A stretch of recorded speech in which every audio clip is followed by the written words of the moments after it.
Fair trade is a movement of small-scale farmers that are organizing to change the terms Fair of trade is all about Fair trade, in essence, is all about helping small family farmers in developing countries get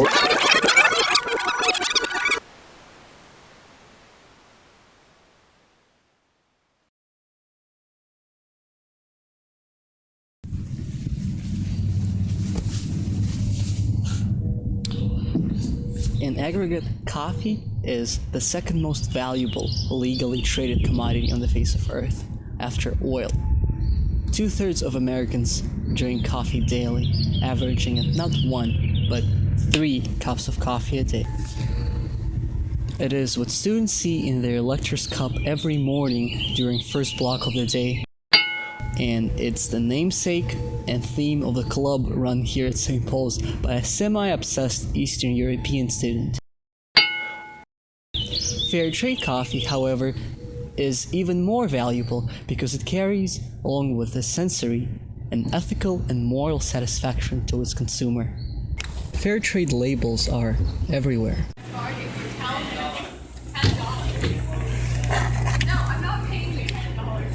It's here.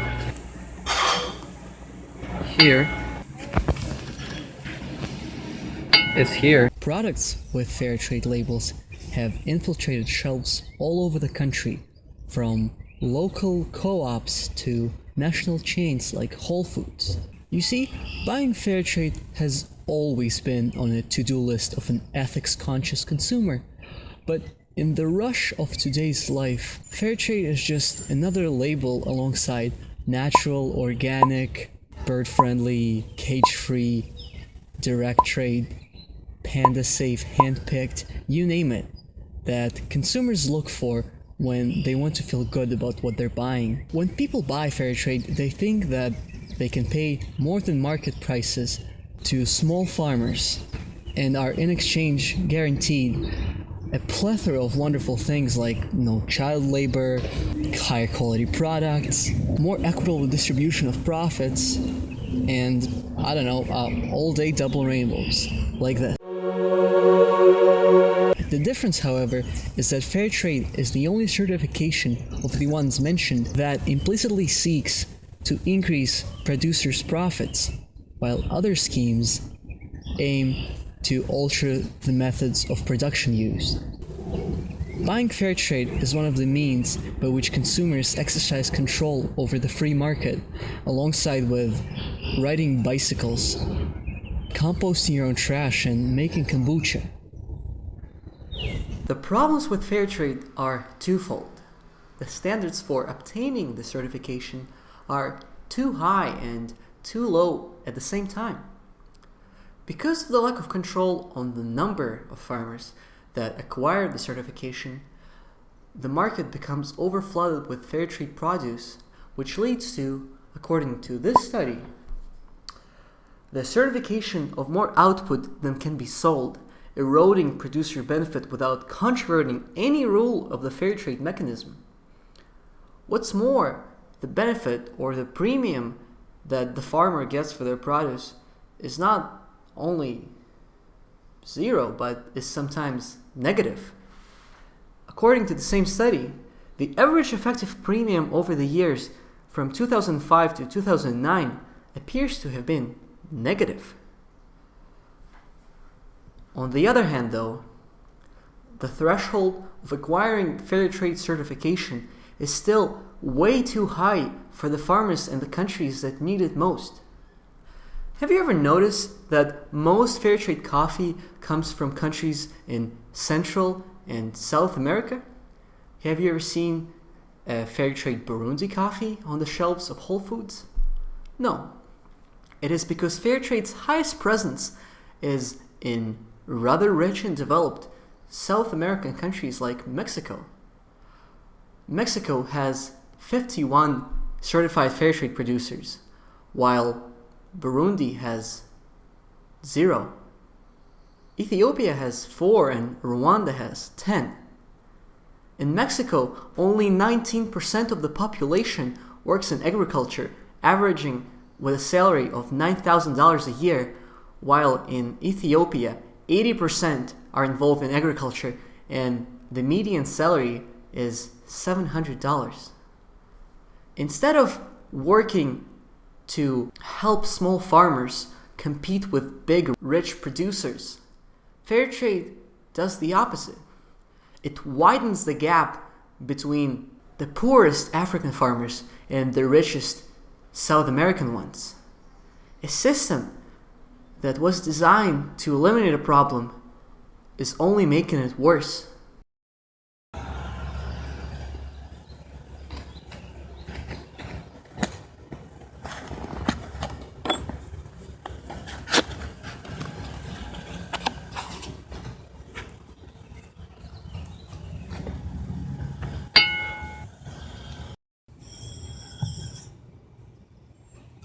As of this morning, commodity coffee retails for just $1.30 a pound.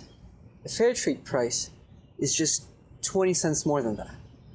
However, there is coffee that retails anywhere from $4 to $40 a pound. Specialty coffee. Specialty coffee is the elite of the coffee beans, the cream of the crop gathered on coffee-producing farms. One of the ways a grower can get their coffee certified as specialty is through the Specialty Coffee Association of America, which uses testers like Kelly Amoroso to grade the quality of the beans. 84.5. So that's my highest scoring coffee. There's 3 different criteria. One is evaluating coffees in the cup. If a coffee scores 80 points or up, it's considered specialty. Another standard to evaluate green to determine if a coffee is specialty or not is depending on how many defects you find in the coffee. And then finally, in roast, we also evaluate the roast of the coffee, and if there's any immature beans, those are also discounted. So specialty coffees usually are clean. They have a sweet aftertaste. They're free of defect. They have something unique about them. Farmers who get their coffee certified as specialty will discover lots of store owners are more than willing to pay much higher prices than the farmers would get under fair trade certification. Specialty coffee is almost exclusively ethically sourced because it is in the roaster's interest to establish a long-standing, long-lasting relationship with the producer. The coffee I'm making right now comes from a small community mill in Ethiopia that would have no chance qualifying for fair trade. And it was roasted by Counterculture, one of the leaders in the industry when it comes to transparency. They have been pushing for direct trade and sustainability since 1995 without any slippages, and are to be trusted when it comes to their transparency report that states that this coffee, along with many others, was bought for an average price of just over $3 a pound, which is twice the fair trade price.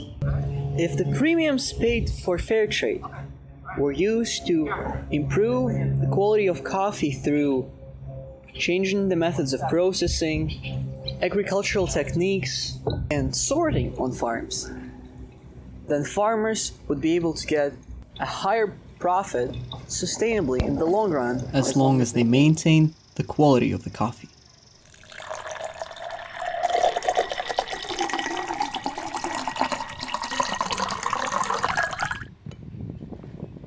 The solution, working more directly with farmers and co-ops to produce better quality coffee, is clear, evident, and tested.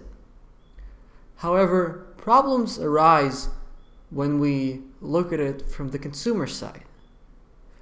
You see, it's very hard to convince people to pay more for something when they could pay less.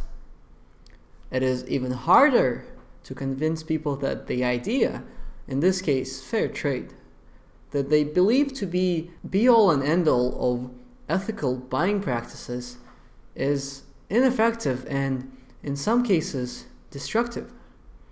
The difficulty for us is that people's perception of fair trade is that this is the best way to do things. So when somebody comes into the shop and says, do you stock fair trade coffee?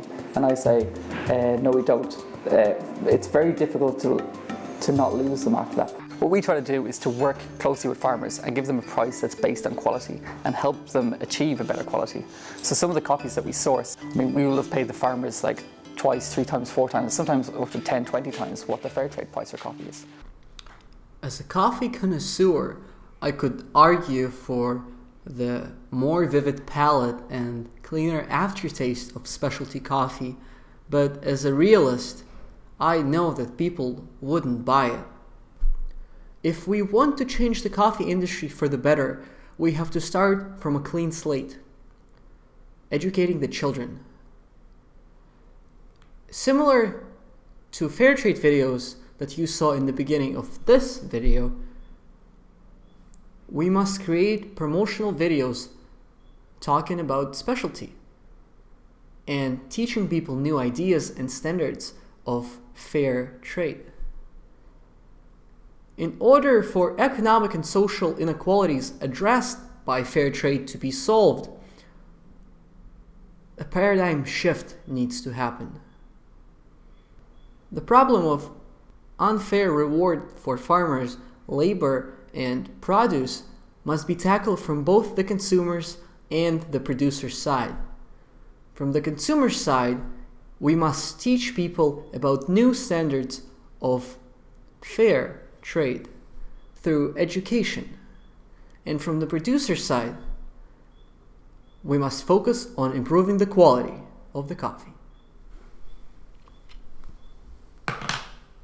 Thank you.